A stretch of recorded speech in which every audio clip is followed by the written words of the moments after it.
মাঝে মাঝে সব কথা হারিয়ে যায়। যে যা ভাবছে ভাবুক, যে যা বলছে বলুক, জাস্ট কাউকে আর কোনো কৈফিয়ত দিতে মন চায় না। যে যা ভাবছে সেটা সম্পূর্ণ তার মনের উপর। তার মনকে আমি কন্ট্রোল করতে পারি না। তার মনে আমাকে নিয়ে যে কথাটা এসেছে তা আমি কোনো কিছুর বিনিময়ে পরিবর্তন করতে পারবো না।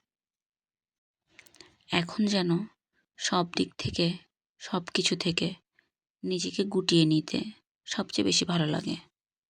যে আমায় ভুল ভাবছে, যে আমায় খারাপ বলছে, বলুক। তাদের বোঝাতে, তাদের কথাগুলো ক্লিয়ার করতে আর ইচ্ছে করে না।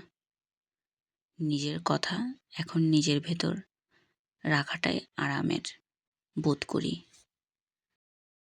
নিজের সাথে নিজের কথা বলতে ভালো লাগে। কি হবে অন্যে কি ভাবছে তা নিয়ে ভেবে, তার চেয়ে বরং নিজেই ভালো থাকি।